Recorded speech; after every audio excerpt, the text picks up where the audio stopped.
The Beginning After the End. Volume 12. Capítulo 483. Renegociação. P.O.V. Arthur Levin. A cidade de Chama Eterna parecia pequena em comparação com as colinas que se espalhavam consistentemente em direção à base do Monte Geoluz. Embora eu já não pudesse ver o pequeno jardim do qual havíamos acabado de sair, ainda conseguia sentir a assinatura de mana de Tessia mesmo entre as milhares de auras mais potentes.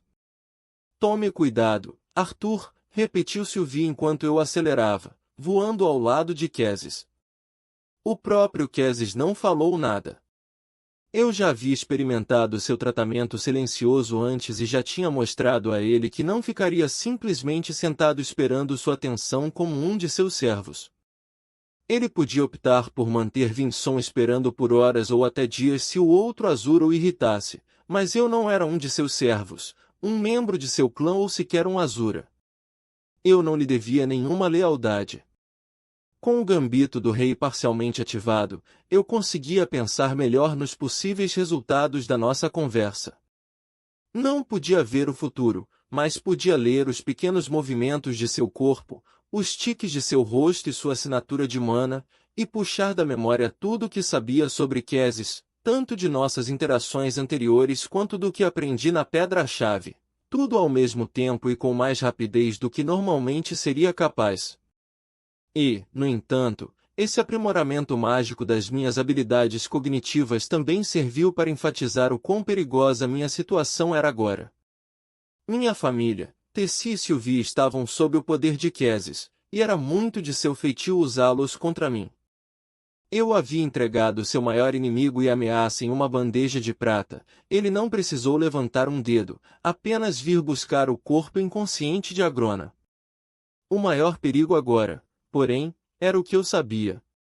O ciclo de manipulação e genocídio que os dragões perpetraram contra o meu mundo vinha desde antes mesmo dos Azura o deixarem, e dado seu longo tempo de vida, parecia altamente provável que o próprio Kezes tivesse sido responsável pela destruição de mais de uma civilização. Que progresso você fez com Agrona?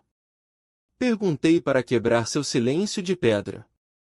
Ele me olhou de soslaio enquanto voávamos, sua expressão calculista. Sem dúvida estava considerando se deveria me responder ou não. No fim, porém, ele escolheu responder após uma pausa significativa. Ele continua mudo. Houve uma breve hesitação, e pensei que ele pudesse voltar a me dar o tratamento silencioso, mas então ele perguntou: "O que você fez com ele, Arthur?" Preciso de detalhes específicos. Isso parece antinatural. Considerei o que havia acontecido e o quanto eu poderia dizer a Kezes com segurança. Ou mesmo queria dizer a ele. Felizmente, o gambito do rei me ajudou a conter minha raiva e a prosseguir logicamente. Miri compartilhou o que eu disse a ela? Sim, ela o fez, respondeu, levantando uma sobrancelha com o uso casual que fiz do primeiro nome dela. Havia uma emoção mais profunda escondida por trás de sua máscara plácida, enterrada profundamente em seus olhos e visível apenas por sua ligeira dilatação. Medo. Registrei essa emoção sem pensar muito sobre ela. Haveria tempo para dissecar essa conversa mais tarde. No momento, concentrei-me em controlar meus próprios pensamentos e linguagem corporal. Receio não saber descrevê-lo agora melhor do que descrevi a ela dias atrás. Talvez trilhar o caminho da percepção possa nos ajudar a entender melhor. Os olhos de Kezes se estreitaram, pouco mais que um tique. Ele não esperava que eu me voluntariasse para percorrer o caminho tão prontamente ou tão cedo o que eu havia previsto. Estávamos voando sobre um vasto campo de talos altos, semelhantes a milho, com bulbos dourados no topo, e ele observou os agricultores trabalhando por vários longos segundos antes de responder. Tenho certeza de que você aprendeu muito naquela última pedra-chave para compartilhar. Posso sentir a ânsia com que seu éter se ergue para fazer sua vontade. Eu sabia que isso era uma alusão sutil ao fato de ter cancelado sua tentativa de nos teleportar de volta ao castelo mais cedo. Ele estava mostrando contenção, mas não acho que isso estivesse relacionado àquela centelha de medo que vi antes. Em vez disso, parecia mais provável que ele desejasse me manter confortável e confiante para que eu não hesitasse no caminho da percepção. Ele também poderia estar sentindo o gambito do rei, uma ramificação dos meus pensamentos identificou. Vindson e Sharon já lhe teriam contado sobre a habilidade da runa divina, embora só o tivessem visto quando totalmente ativado. Quese saber que eu possuía tal ferramenta era uma coisa, mas não tinha dúvida de que ele consideraria um ato de hostilidade se eu a usasse abertamente contra ele. Sim, aprendi, admiti, não vendo benefício em negar meu progresso. Não tenho dúvida de que posso compartilhar insights suficientes para mantê-lo ocupado com sua pesquisa por bastante tempo. O que não disse, é claro, foi que sabia que o controle dos dragões sobre o éter havia diminuído lentamente ao longo do tempo. Na última pedra-chave, aprendi que o éter era na realidade a essência mágica destilada de uma vida e até mantinha alguma consciência e propósito. Os dragões haviam colocado fim a tantas vidas que o reino etéreo agora estava repleto dos remanescentes de pessoas que odiavam os dragões, e, portanto, o éter tornava-se cada vez mais difícil de ser influenciado pelos dragões. Como o meu núcleo purificava o éter, isso criava um vínculo entre a energia e eu que os dragões não conseguiam replicar, então não sabia quanto do insight que eu fornecesse seria realmente útil para Quesis. Espero que não muito, pensei de forma antagônica. O castelo de Indrat se erguia à nossa frente. Passamos por uma espécie de bolha invisível que ondulava sobre minha pele como água morna. Houve uma hostilidade inerente, como dezenas de olhos famintos voltados para mim do escuro, mas essa sensação desconfortável se assentou instantaneamente. Quesis nos conduziu até uma torre familiar. As janelas em arco se abriam para olhar em todas as direções, algumas mostrando apenas os telhados íngremes do castelo, outras as colinas e campos distantes do domínio de Quesis. Estranhamente, achei que podia distinguir chama eterna ao longe, embora nunca a tivesse notado enquanto estive na torre antes. O anel gasto no chão de pedra parecia ainda mais profundo do que antes, mas, logicamente, eu sabia que era só um truque da minha percepção. Mostre-me, disse ele simplesmente, gesticulando para o caminho. Olhei para a pedra erodida pensativamente, considerando a runa divina gambito do rei. Deixá-la ativa dentro do caminho da percepção aumentaria minha capacidade de controlar meus próprios pensamentos e lidar com qualquer magia que o caminho carregasse, que puxava os insights diretamente da minha mente. No entanto, também havia o risco de revelar mais sobre a runa do que queria, ou até mesmo de meus pensamentos ramificados levarem ideias ao caminho que eu não desejava. O fato de a runa divina ampliar minha consciência e me permitir pensar em várias coisas ao mesmo tempo poderia ser uma bênção ou uma maldição, dependendo de como o caminho da percepção funcionasse. Infelizmente, eu não sabia o suficiente sobre isso para tomar uma decisão consciente. Preciso de toda a vantagem, finalmente decidi, deixando-a parcialmente ativada enquanto pisava no caminho.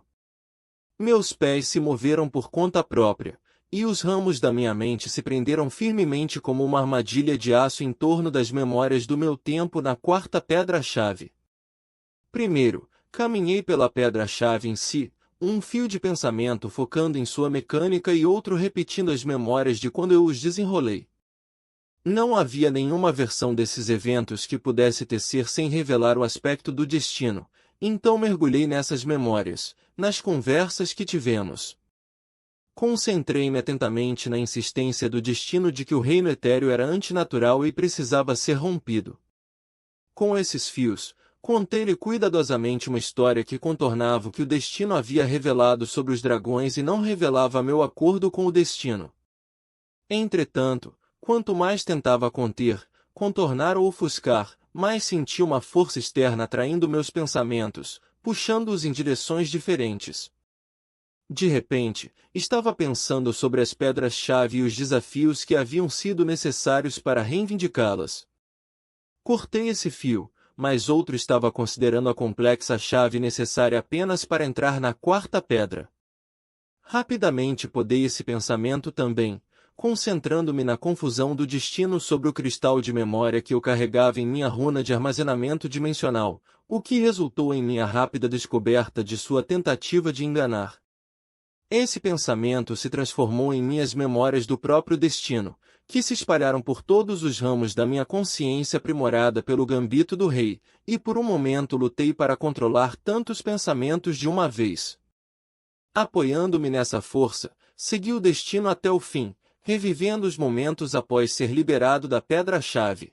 Quando o destino estava atrás de mim depois que reapareci na caverna de Sylvia para encontrar minha dimensão de bolso colapsada e a piscina de sustentação agora incrustada no chão da caverna. A força estava me puxando de volta, procurando por uma memória ou linha de pensamento diferente que eu ainda não havia focado. Soltei os ramos que exigiam mais luta e um controle mais feroz, e concentrei o restante em Agrona exigindo a vida de Sylvie, em Nico já perto da morte, e em Cecília e sua recusa em obedecer. Os caminhos alternativos de pensamento vieram mais rápido e lutei para desviá-los. Em vez de pensar nos eventos e como eu estava em sua confluência, deixei a força levar cada ramo de pensamento para o aspecto do próprio destino. Em vez das conversas, do conhecimento compartilhado, da busca através de todas aquelas linhas do tempo futuras por uma solução viável para o problema do éter, foram aqueles últimos momentos que ficaram claros. Os fios dos meus pensamentos emaranhados se entrelaçaram na forma grosseira de um homem, assim como os fios do destino formaram o próprio destino. E no foco desse destaque, foi revelado como o aspecto do destino me guiou, movendo-se através de mim como se eu fosse aquele mantido por cordas. Chega, pensei, tentando retomar o controle sobre meus pés. Tropecei e quase caí enquanto meu corpo resistia a mim, minhas pernas ansiosas para continuar percorrendo o ciclo interminável enquanto o poder do caminho sugava meu insight de mim. Cerrando os dentes, forcei contra a inclinação antinatural, e meu passo se acalmou. Fiquei respirando pesadamente ao lado do anel de pedra desgastado. Kézis não estava olhando para mim. Seu olhar apontava para o nada, focando a uma certa distância em algo que eu não podia ver. Lentamente, como se acabasse de acordar, ele olhou ao redor sem realmente enxergar. Finalmente, uma faísca de vida e compreensão brilhou em seus olhos dourados, e suas sobrancelhas se curvaram para baixo como lâminas descendentes enquanto ele olhava para mim, para dentro de mim. A torre desabou ao nosso redor. Canalizei éter, mas, pego de surpresa, não consegui conter o ataque do poder de Kézis. Além da torre, todo o castelo estava desmoronando em pedra, areia e poeira. O céu escureceu, e nuvens negras foram rasgadas por raios vermelhos. Estávamos em um precipício, um círculo irregular de pedra escura que se estendia da rocha negra e estéril sobre um mar de magma borbulhante. O calor e o cheiro sufocante queimaram minha garganta enquanto eu puxava uma respiração pesada. Cambaleei, forçado a mudar meu equilíbrio para me manter em pé. Meus calcanhares escorregaram, e percebi que estava apenas mal ficando de pé na borda da esfera irregular. Não era o poder de Kézis que me mantinha congelado, mas a amargura e frustração de sua raiva desenfreada enquanto ele dizia: "Você não pode saber o que sabe, Arthur Levin. Vivo, você representa um perigo grande demais." Agrona achou que poderia aprender a natureza do seu núcleo mesmo após a sua morte. Talvez eu possa fazer o mesmo. Você tem uma mensagem para minha neta antes de morrer? Minha mente girava. Não posso saber o que sei? Mas o que? Todos os pensamentos e memórias entrelaçados do meu tempo no caminho da percepção voltaram de uma vez e percebi meu erro. Ela também sabe, falei, minha voz rouca pelo ar escaldante e a fumaça sufocante. Você vai executar seu próprio sangue para manter seu segredo? Embora Kézis tenha me pegado desprevenido, eu estava começando a me recompor. Havia uma turbulência caótica no éter aqui, mas o meu permanecia firme. Ele balançou a cabeça. Quando você vai tão longe quanto eu fui para proteger seu povo, não há nada que você não faça para garantir que essa proteção continue. Sua mão avançou, num movimento lento e implacável. Éter liberado do meu núcleo, fluiu pelos meus canais e imbuiu as runas divinas Gambito do Rei e Realm-Arte. Minha visão mudou, trazendo ao meu alcance visual os pontos individuais de mana que sentia na atmosfera. Enxames vermelhos selvagens de mana do atributo fogo ondulavam na brisa criada pelos rios de rocha derretida, batendo contra o éter atmosférico espesso e criando a sensação de caos que eu havia notado antes.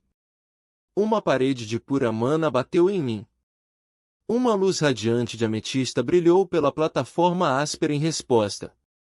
A divisão de éter e mana na atmosfera, duas forças pressionando uma contra a outra, delineou-se ainda mais quando as partículas roxas empurraram de volta contra as brancas e vermelhas. Em vez de ser jogado para fora da plataforma, eu levitei no ar. O éter tremulou, mas o feitiço de Kese se quebrou contra mim. Todavia, não foi surpresa que vi no estreitamento dos olhos de Keses, mas um cálculo frio. Sua mão caiu ao lado do corpo. A rocha derretida bem abaixo de nós chiava, estalava e borbulhava, alta para meus sentidos hiperfocados.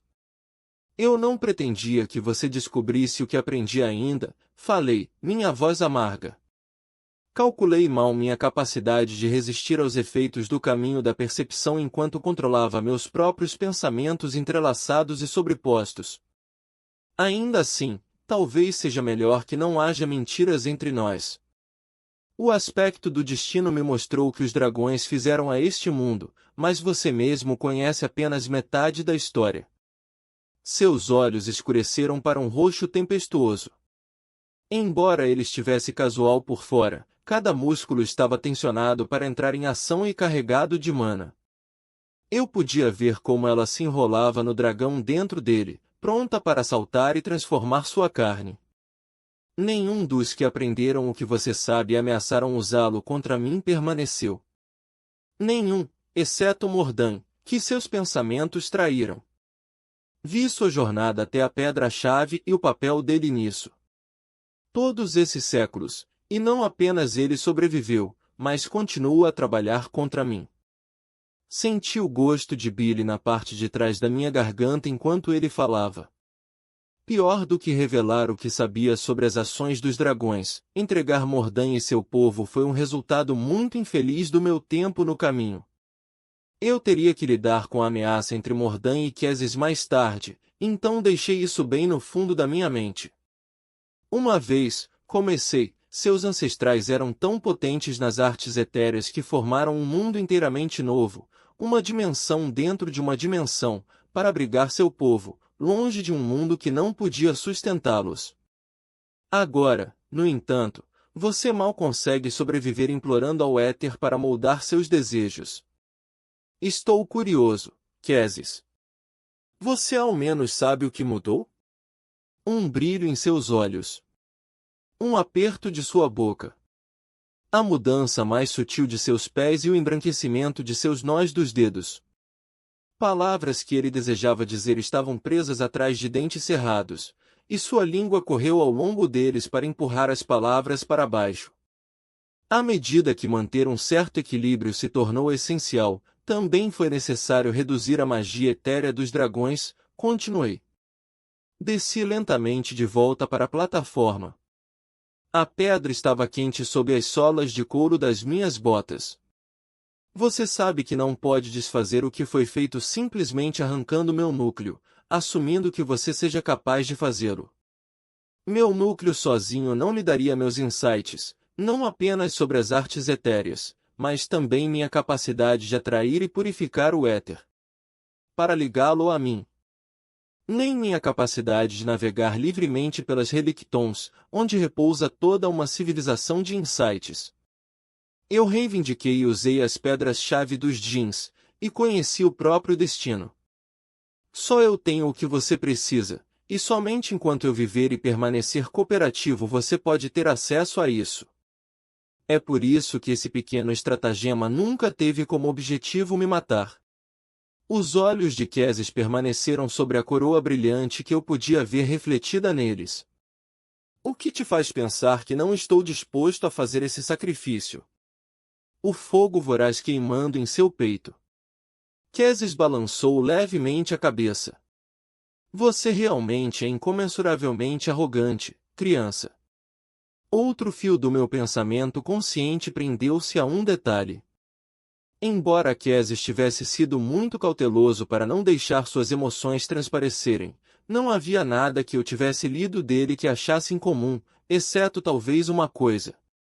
Kézis mostrou essa fachada de raiva porque meu conhecimento dos genocídios repetidos vazou para o caminho da percepção, mas não houve nenhum sinal de surpresa em relação aos próprios eventos. Ele sabia sobre todos aqueles outros genocídios também, desde o início. Acho que talvez devêssemos retomar sua caminhada outra hora, depois que ambos tivermos tido tempo de processar esta conversa, disse Kézis. Olhei para baixo e me vi dentro do anel desgastado no chão da torre. Pela janela, pude ver o céu azul, nuvens brancas e colinas distantes. Porém, o cheiro de enxofre persistia no ar, e o calor ainda irradiava para as solas dos meus pés. Considerei o que havia dito anteriormente sobre as habilidades etéreas dos dragões. Kézis ainda tinha alguns segredos para mim. Liberando Helnyart e diminuindo o gambito do rei o suficiente para dissipar a coroa de luz, mas mantendo vários ramos de pensamento simultâneo ativos, saí do caminho. Acho que talvez precisemos renegociar os termos do nosso acordo. Foi sua promessa defender meu povo, mas preciso de sua garantia de que esse acordo se estenda não apenas para Grona e os Alacrianos, mas também para o seu próprio povo. Kézis zombou, um raro deslize de seu controle. Você busca renegociar depois que minha parte do acordo já foi cumprida? Aproximei-me da janela voltada para a chama eterna, que eu ainda podia distinguir a muitos quilômetros de distância. Inclinei-me na janela, com as mãos no peitoril. Considerando o que estou pedindo e o porquê, não vejo razão para você recusar. Minhas costas estavam voltadas para Kézis, e fechei os olhos para me concentrar melhor em meus outros sentidos. Minha capacidade de perfoco era muito menor sem o gambito do rei totalmente ativado, mas meus sentidos imbuídos de éter ainda eram aguçados, e ainda tinha múltiplos fios de consciência funcionando em paralelo. Kézis flexionou os dedos. Seu pulso batia irregularmente. Sua respiração era forçada, controlada demais. Ele lambeu os lábios antes de falar. Você nem sabe o que está pedindo, Arthur. Então me esclareça, falei calmamente. Minha mente percorreu nossas conversas anteriores, mas mesmo com a runa divina, suas falas sobre equilíbrio e sua cautela em enviar mais azuras mais fortes, para o meu mundo ainda não faziam sentido completo para mim. Terminamos por agora, disse Kézis, sem emoção, ainda como uma estátua. Vou considerar sua proposta. Agora, você prefere voar de volta para a chama eterna ou posso nos teletransportar à distância? Virei-me, recostei-me no peitoril e cruzei os braços. Esta conversa já durou tempo suficiente, respondi. Não vou te impedir de me teletransportar. Uma pequena elevação de sua sobrancelha foi o único sinal de sua irritação. Ele não perdeu tempo e não disse mais nada, mas o espaço se dobrou à medida que a torre se afastava, e de repente estávamos na sala de estar de nossa propriedade em chama eterna. Houve um momento de pausa, e então minha irmã, que estava sentada em uma cadeira ali, olhou para cima e soltou um grito assustado. Bull se ergueu ao lado dela, soltando um rosnado baixo e derrubando uma delicada mesa lateral de bronze. Minha mãe entrou correndo na sala, mana já se formando ao redor de sua mão, mas ela parou ao ver Kézis. Seus olhos se voltaram para mim, depois para Kézis, e ela fez uma reverência rígida. Ele, se recuperando rapidamente, levantou-se e fez o mesmo. A cortina para o quarto de Tessia se moveu, mas ela congelou na porta. Eu me afastei de Queses para ficar ao lado de Eli e coloquei uma mão em seu ombro, oferecendo-lhe apoio em silêncio. Para Tessia, dei uma piscadela rápida, dizendo a ela que estava tudo bem. Ah, Lord Indrat, disse uma voz trêmula da cozinha, que se estendia da câmara central. Lord Eckley estava lá ao lado da ilha da cozinha, parecendo incrivelmente deslocado. Como antes, notei sua pele pálida e enrugada, as elevações que percorriam suas têmporas e o filme branco leitoso que cobria seus olhos. Seu rosto enrugou-se ainda mais profundamente enquanto ele sorria para nós. Ele não fez nenhum movimento para se curvar. Ao lado dele, Miri fez uma respeitosa reverência para seu marido. Momento auspicioso, disse ela. Lord Clay e eu estávamos discutindo uma proposta interessante do resto dos grandes 8. Miri, com um rosto juvenil e belo que combinava perfeitamente com o de seu marido, saiu da cozinha e se moveu de forma majestosa para o lado de Queses. Seus olhos se encontraram, ambos de um tom impressionante de lavanda, e algo que não consegui ler passou entre eles. Considerei que eles tinham algum tipo de telepatia, assim como eu com meus companheiros. Enquanto pensava em Sylvie e Regis, a cortina para a rua se abriu, Sylvie segurando-a para que Regis pudesse entrar primeiro. Ele evitou se aproximar Queses enquanto circulava para o meu lado. Sylvie se encostou em uma parede, mantendo a distância. Queses se virou para ela, esperando. Ele espera que você o reconheça formalmente, pensei para ela. Eu sei, respondeu ela em um tom irritado. Mas não lhe devo nenhuma fidelidade. Dicatem é meu lar, não é Feltus. Eu me contive para não sorrir enquanto Queses continuava esperando em silêncio. Lord Cleia, ou Verum, como ele havia solicitado que eu o chamasse, deu uma tosse áspera. Arthur Levin e Lord Indrat, ambas as pessoas com quem eu queria falar. Realmente um momento oportuno. Queses virou as costas para Sylvie, que permaneceu desafiadora.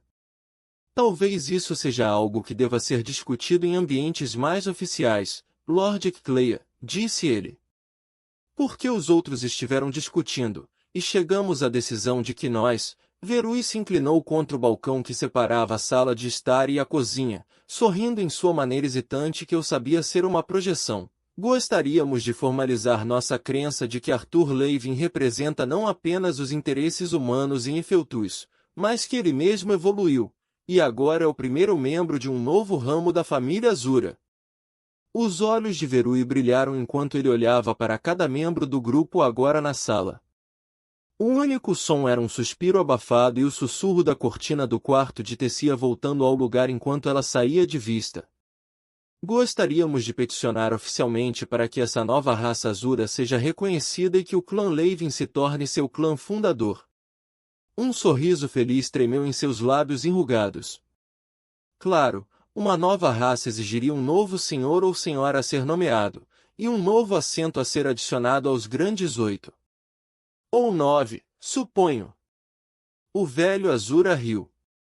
No centro da sala, o olhar ardente de Queses permanecia sobre o Lorde da raça Leviatã, evitando cuidadosamente o meu.